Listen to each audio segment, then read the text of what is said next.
Hai semua, ketemu lagi di channel Desa Nanda.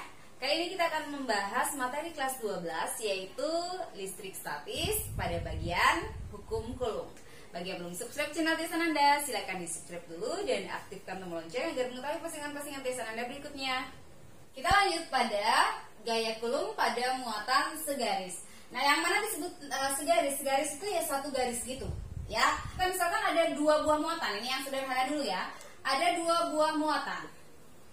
Jadi muatan positif dan muatan misalnya adalah negatif. Dengan jarak antara kedua muatan itu adalah R.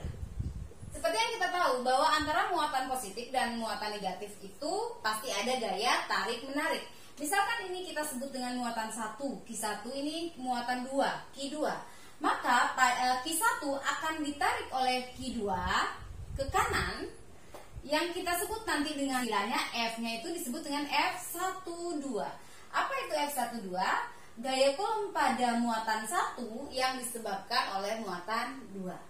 Pada benda 2 juga akan ditarik oleh muatan 1 ke kiri. Berarti di sini kita sebut dengan F-nya F apa? F21. F21 itu artinya gaya Coulomb pada muatan 2 yang diakibatkan oleh muatan 1. Jadi kalau ibu tulis seperti ini, F12 adalah gaya Coulomb pada muatan 1 yang diakibatkan oleh atau disebabkan oleh muatan 2. F21 gaya Coulomb pada muatan 2 yang disebabkan oleh muatan 1. Nilai F12 itu sama dengan nilai F21. Ya, sama. Kenapa? Karena Q-nya sama, Q1 dan Q2. Berarti ini kita rumuskan K dikali Q1 dikali Q2 per R12 kuadrat. R12 itu ya R antara muatan 1 dengan muatan 2. Itu maksudnya. Sesederhana ini kalau dia dua buah muatan. Nah, bagaimana kalau muatannya lebih dari 2? Misalnya ibu gambarkan ya, ada 3 buah muatan. Misalnya ini muatan positif, kemudian ini negatif, kemudian di sini ada muatan ketiga. Oke, kita misalkan positif. Jadi ini kita sebut Q1, ini kita sebut Q2, ini kita sebut Q3. Misalnya di soal bisa ditanyakan berapakah nilai gaya Coulomb pada muatan 1, atau berapakah gaya Coulomb pada muatan 2, atau berapakah gaya Coulomb pada muatan 3. Ini 3 ya. Caranya adalah kalian harus menguraikan dulu seperti ini. Gaya apa saja yang terjadi ya pada muatan-muatan tersebut. Misalkan pertanyaan pertama yang ditanya misalnya berapakah nilai gaya Coulomb pada muatan 1. Itu ya, kita langsung ke contohnya ya. Berarti kalau pada muatan 1 yang ditanya, kalian fokusnya adalah pada Q1 ini. Khusus Q1. Q1, muatan 1 ini melakukan gaya tarik-menarik dengan muatan 2, karena positif dengan negatif. Dan dia juga melakukan gaya tolak-menolak dengan Q3, karena sama-sama positif. Berarti kita harus menggambarkan gaya apa saja yang bekerja pada Q1. Oke, kita lihat interaksi Q1 dengan Q2. Tadi adalah tarik-menarik. Q1 ditarik oleh Q2 karena dia tarik-menarik, karena positif negatif. Kita sebut dengan gaya F12. Gaya Coulomb pada benda 1 yang diakibatkan oleh benda 2. Nah, dengan benda 3 apa yang terjadi? Benda 1, Q1 juga akan berinteraksi dengan Q3.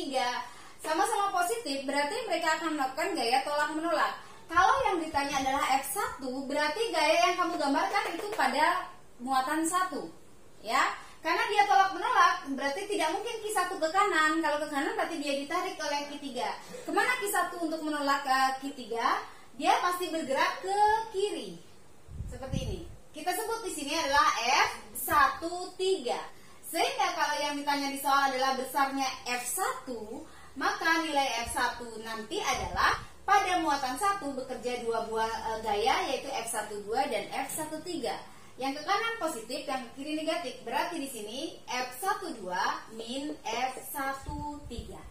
Atau kalau kita uraikan lagi, berarti nilai F1 adalah K dikali Q1 dikali Q2 per R12 kuadrat dikurangi K dikali Q1 dikali Q3 per R13 kuadrat. Ini kalau kita mau uraikan.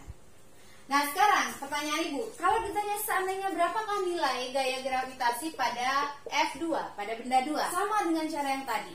Berarti kalau pada F2 kita konsennya pada muatan 2. Muatan 2 juga dipengaruhi oleh Q1 dan dipengaruhi oleh Q3. Kita lihat interaksinya. Q2 dengan Q1, min dengan plus, berarti dia akan melakukan gaya tarik-menarik. Di sini Q2 akan ditarik oleh Q1, ini kita sebut dengan F21. Bagaimana dengan ke Q3? Dia juga ini min, ini plus, berarti Q2 ditarik oleh Q3. Kemana dia ditarik? Jelas ke kanan seperti ini. Jadi ini adalah F23. Sehingga kalau ditanya nanti berapakah besarnya F2, kita lihat sekarang arahnya. Yang ke kanan positif, yang ke kiri negatif. Berarti di sini adalah F23 dikurangi F21. Oke, nah sekarang apabila ditanya lagi berapakah gaya gravitasi pada muatan 3? Berarti kalau pada muatan 3 kita konsennya pada Q3. Kita interaksikan antara Q3 dengan Q1 dan Q3 dengan Q2 seperti tadi. Q3 dulu dengan Q1 sama-sama positif. Berarti Q3 ini akan melakukan gaya tolak-menolak dengan Q1. Berarti kemana arah Q3? Jelas dia akan menolak Q1, berarti arahnya nanti adalah ke kanan. Tidak mungkin Q3 ke kiri, berarti kalau ke kiri dia akan ditarik oleh Q1. Berarti ini kita sebut dengan istilah F31. F31 itu adalah gaya Coulomb pada benda 3 yang diakibatkan oleh benda 1. Nah sekarang Q3 antara Q3 dengan Q2 plus min. Berarti apa yang terjadi? Q3 akan ditarik oleh Q2 ke kiri, ya. Dia akan ditarik ke kiri oleh Q2. Ini kita sebut dengan istilah F32. Gaya Coulomb pada benda 3 yang diakibatkan oleh benda 2, atau gaya Coulomb pada muatan 3 yang diakibatkan oleh muatan 2. Setelah kita sudah ketemu, berarti kita sudah bisa mencari rumus F3. Berarti F3-nya di sini adalah yang ke kanan itu F31 dikurangi F32. Coba lagi sekali untuk membuat kalian lebih mengerti. Misalnya muatan 1 adalah plus, muatan kedua sekarang kita tulis plus. Misalkan di sini ada muatan 3 itu adalah min. Ini kita sebut dengan Q1, ini Q2, ini Q3. Sama seperti tadi, kita mencari rumus F1-nya berapa, F2-nya berapa, F3-nya berapa. Berarti untuk mencari F1 kita konsen ke muatan 1. Muatan 1 dengan muatan 2 itu sama-sama nilainya positif. Berarti apa yang terjadi kalau positif? Muatan 1 akan tolak-menolak dengan muatan 2. Kemana dia menolak muatan 2? Ke kiri. Berarti besarnya di sini adalah F12. Kemudian muatan 1 dengan 3 positif, negatif. Apa yang terjadi? Benda 1 akan ditarik oleh benda 3. Kemana ditarik? Ke kanan. Karena benda 3 di kanan. Berarti di sini ada gaya F13. Gaya Coulomb pada benda 1 yang diakibatkan oleh benda 3. Berarti bagaimana rumus F1 kalau gitu? F13 min F12. Kita coba yang kedua. Ditanya F2, berarti kita membuat gaya pada muatan 2. Muatan 2 sama-sama positif dengan muatan 1, berarti dia akan melakukan tolak-menolak. Kemana benda 2 menolak benda 1? Kemana arahnya? Jelas arahnya adalah ke kanan. Ya, ini adalah F21. Kemudian benda 2 dengan benda 3 plus dengan min. Yang terjadi adalah tarik-menarik. Kemana tarik-menariknya? F2 akan ditarik ke kanan oleh F3. Berarti di sini juga akan ada gaya F23. Berarti bagaimana rumus F2? Ini karena sama-sama arahnya ke kanan, berarti di sini adalah F21 ditambah F23. Jadi rumus-rumus ini tolong jangan dihafalkan. Jadi tergantung bagaimana posisi dari muatan-muatannya yang ada nanti, ya. Oke, sekarang F3. Kita lihat F3. Berarti Q3 dan Q1 min dengan plus, maka mereka akan melakukan tarik-menarik. Q3 akan ditarik oleh Q1 ke kiri. Berarti di sini akan ada gaya kita sebut dengan F31. Kemudian Q3 dengan Q2. Jadi min dengan plus. Benda 3 juga akan ditarik oleh benda 2 yang arahnya ke kiri. Jadi Ibu gambar ulang agak menjauh biar lebih jelas ya.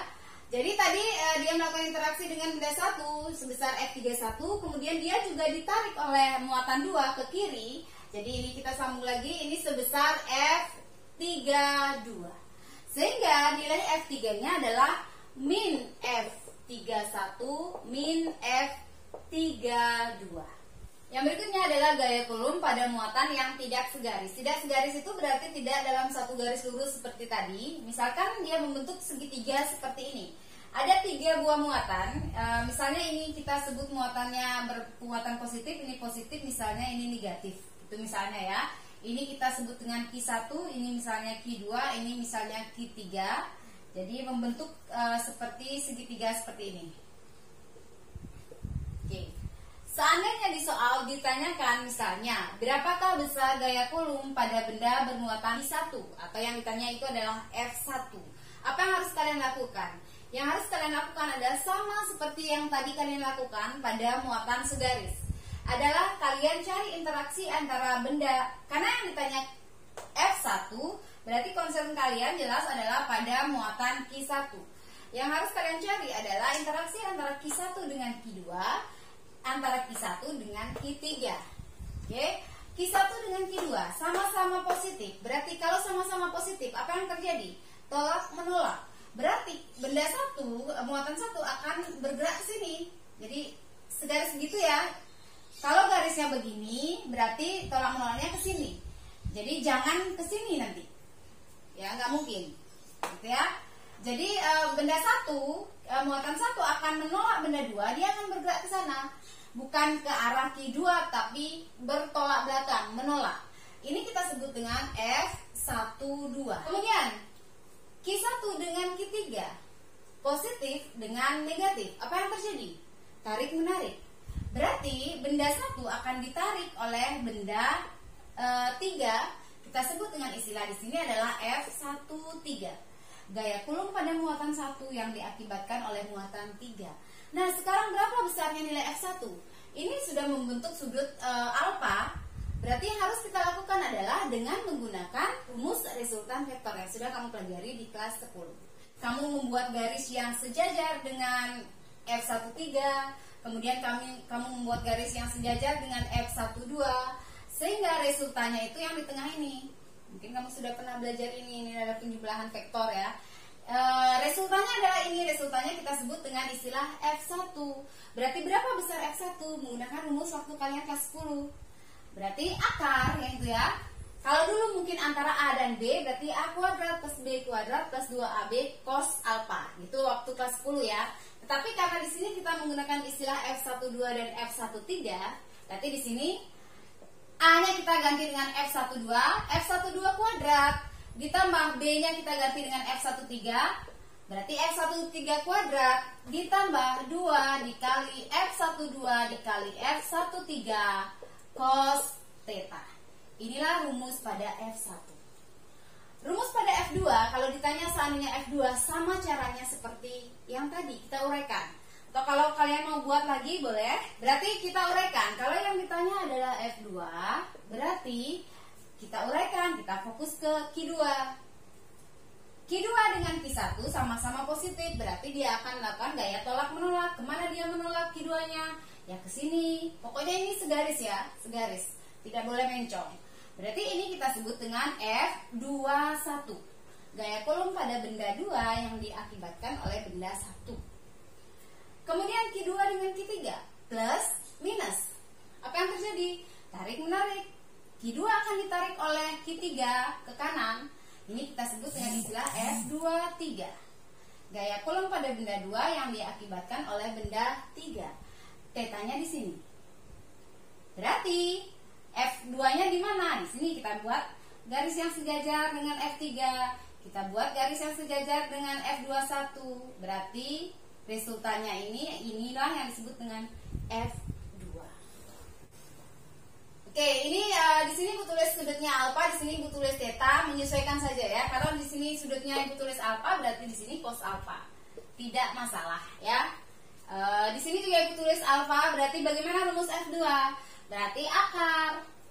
Berarti di sini F21 kuadrat ditambah F23 kuadrat ditambah 2 kali F21 kali F23 cos alpha.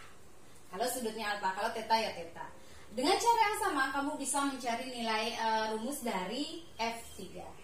Oke, contoh soalnya 3 buah benda A, B, dan C masing-masing bermuatan listrik sebesar 3 kali 10 pangkat min 80, min 6 kali 10 pangkat min 80, dan 2 kali 10 pangkat min 80 yang terletak dalam satu garis lurus. Jika jarak AB sama dengan 3 cm dan BC 6 cm, maka tentukan besar gaya Coulomb yang dialami oleh muatan di titik B. Diketahuinya Ibu sudah tulis, QA 3 kali 10 pangkat min 8 Coulomb, QB min 6 kali 10 pangkat min 8 Coulomb, QC-nya 2 kali 10 pangkat min 8 Coulomb, RA-nya 3 cm atau dijadikan meter, ini adalah 3 kali 10 pangkat min 2 meter. RBC-nya adalah 6 cm atau 6 kali 10 pangkat min 2 meter. Dan yang ditanya adalah FB. Langkah pertama kita menggambar dulu ketiga muatan. Ada 3 buah muatan. Jadi kita buat jauh-jauh dulu. Ini adalah muatan A, ini adalah muatan B, ini adalah muatan C. Kemudian kita lihat muatan A nilainya adalah positif 3. Positif. Berarti ini kita tulis plus. Kemudian QB nilainya min 6, berarti di sini adalah min. Kemudian QC nilainya adalah 2, berarti plus 2. Kemudian yang ditanya, ini adalah jelas berada dalam satu garis lurus seperti ini. Yang ditanya adalah berapakah FB? Berarti FB, berarti kita konsennya adalah pada muatan B. Kita lihat sekarang interaksi muatan B dengan muatan A, muatan B dengan muatan C. Seperti tadi.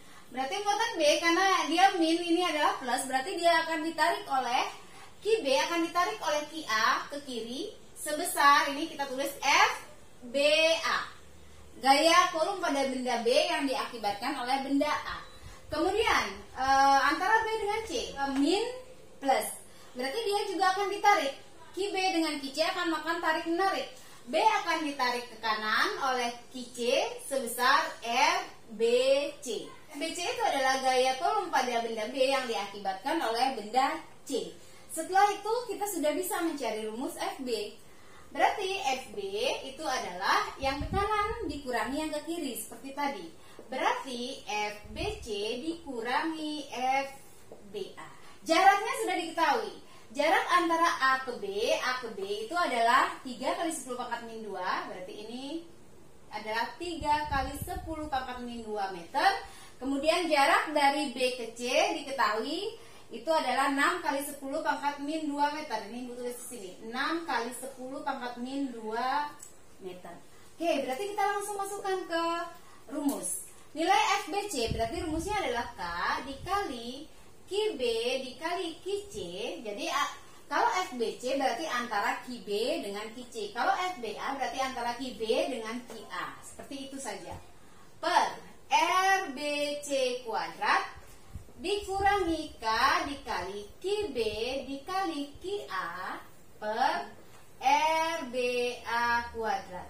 Karena sama-sama ada K dan QB, berarti K dan QB boleh kita taruh di luar dong. Untuk mempermudah, FB sama dengan K dikali QB dikali. Berarti di sini yang tersisa adalah QC per RBC kuadrat min. Di sini sisanya adalah QA per RBA kuadrat. Berarti FB sama dengan, kita masukkan nilai K itu adalah 9 kali 10 pangkat 9 Newton meter kuadrat per Coulomb kuadrat dikali QB-nya berapa tadi? Min 6. Ingat, karena gaya Coulomb itu adalah besaran vektor, nilai min tadi itu cuma untuk mencari interaksinya. Kemana arah interaksinya? Atau gaya apa yang terjadi? Tarik menarik atau tolak menolak, gitu ya. Tapi dalam perhitungan ingat selalu yang kita masukkan adalah nilai positifnya. Itu untuk di gaya Coulomb, ya. Berarti QB-nya itu adalah 6 kali 10 pangkat min 8 dikali QC.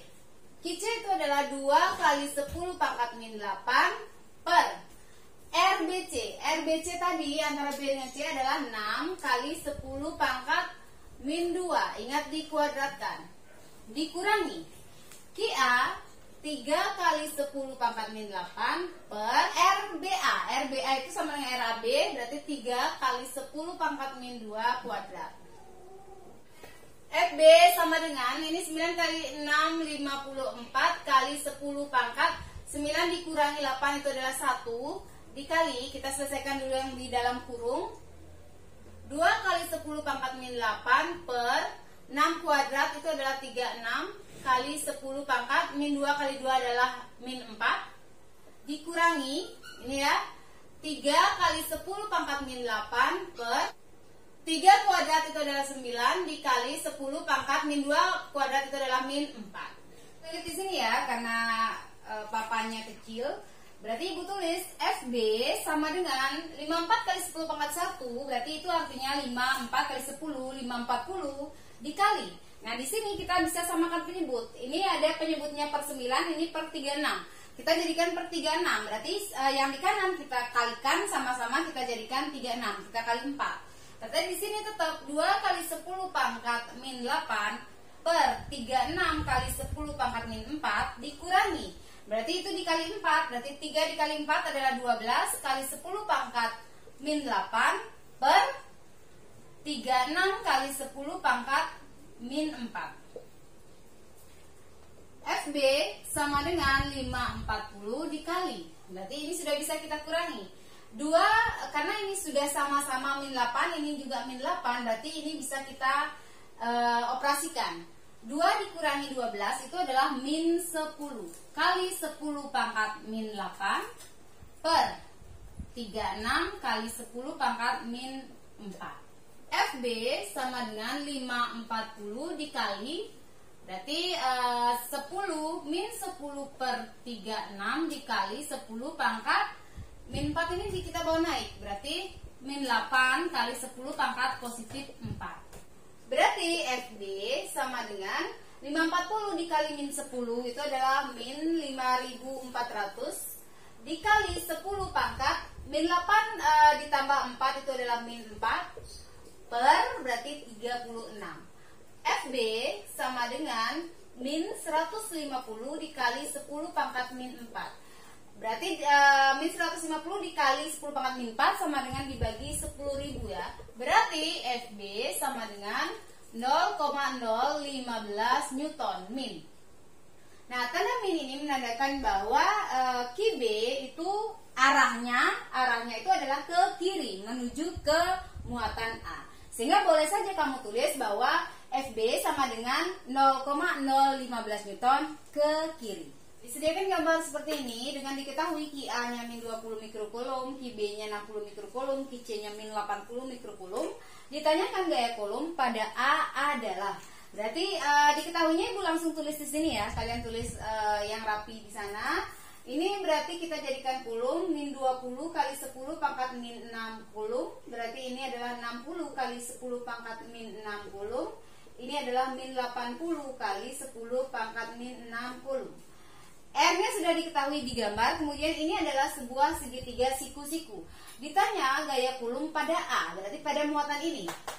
Nah, kita tulis dulu. QA bernilai negatif, berarti ini Ibu tulis di sini min ya. Kemudian B-nya positif, berarti ini plus. C-nya min, berarti ini min. Seperti itu. Nah, setelah itu, karena yang ditanya adalah gaya kulum pada A, Ibu langsung di soal saja mengerjakan, kalian gambar lain ya di luar soal. Gaya kolom pada A, berarti kita konsen adalah ke A. A berinteraksi dengan B. Ini min, ini plus. Berarti interaksi yang terjadi adalah tarik menarik. Berarti A ditarik ke kanan oleh B. Ini kita sebut dengan sebesar FAB. Kemudian bagaimana interaksi antara A dengan C? Min, min. Apa yang terjadi? Tolak menolak. Berarti A akan menolak C. Kemana dia menolak? Tidak mungkin ke atas. Berarti dia akan menolaknya itu ke arah bawah seperti ini. Ini sebesar FAC. Berarti sudut yang dibentuk di sini itu jelaslah juga adalah siku-siku juga seperti ini. 90 derajat. Berarti berapa besar FA? Berarti FA-nya adalah ini.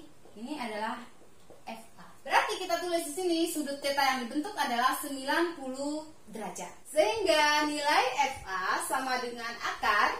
Berarti ke sini ada FAB kuadrat ditambah FAC kuadrat ditambah 2 kali FAB dikali FAC cos 90 derajat. Cos 90 derajat itu adalah 0. Sehingga perkalian antara 2 dikali FAB dikali FAC dikali cos 90 ini akan menghasilkan 0. Sehingga rumus ini akan bisa kita tulis menjadi FA sama dengan akar FAB kuadrat ditambah FAC kuadrat. Nah, berapa nilai FAB dan FAC? Kita cari dulu ya. Boleh kamu langsung cari di dalam akar, boleh kamu cari di luar satu persatu. Oke, Ibu cari di luar saja satu persatu. FAB berarti sama dengan K dikali QA dikali QB per RAB kuadrat. Sama dengan 9 kali 10 pangkat 9 dikali QA itu besarnya adalah min 20, kita masukkan positifnya, 20 kali 10 pangkat min 6 dikali QB nya itu adalah 60 kali 10 pangkat min 6 per RAB, berarti jarak antara A ke B itu adalah 3 meter, digambar 3 kuadrat. FAB sama dengan, berarti 3 kuadrat adalah 9, berarti di atas ada 9, ini sudah bisa kita mudahkan ya. Sehingga 20 kali 60 itu adalah 1200 kali 10 pangkat 9 dikurangi 6 itu adalah min 3. Berarti 1200 dibagi 1000 itu sama artinya dengan 1,2 Newton. Kemudian kita sekarang hitung nilai FAC dengan cara yang sama. FAC sama dengan K dikali QA dikali QC per RAC kuadrat. 9 kali 10 pangkat 9 dikali QA nya adalah 20 kali 10 pangkat min 6. Ingat yang dimasukkan adalah positifnya, dikali QC nya 80 dikali 10 pangkat min 6 per RAC. Ini A dengan C adalah 4 kuadrat. FAC sama dengan kuadrat itu adalah 16, berarti ini bisa kita mudahkan, 80 bagi 16 itu adalah 5. Berarti di sini 9 kali 20 dikali 5 itu adalah 900 ya. 900 dikali 10 pangkat min 3. Berarti bisa kita tulis ini dibagi 1000 berarti 0,9 Newton. Nah, kita sudah mendapatkan, berarti nilai FA ini bisa kita hitung. FA sama dengan akar FAB kuadrat berarti 1,2 kuadrat ditambah FAC kuadrat 0,9 kuadrat. FA sama dengan 2 kuadrat itu adalah 1,44 ditambah 0,9 kuadrat berarti 0,81. Berarti nilai FA, di mana ya ditulis? Gue tulis di sini saja ya lanjutannya ya. Berarti nilai FA sama dengan akar 25. Berarti FA sama dengan 1,5 Newton. Demikianlah materi kita hari ini. Semoga bermanfaat. Dan kalau dirasa bermanfaat, silakan di like dan di share. Dan jangan lupa bagi yang belum subscribe channel Tia Sananda, di subscribe dulu dan aktifkan tombol lonceng agar mengetahui postingan-postingan Tia Sananda berikutnya. Dadah!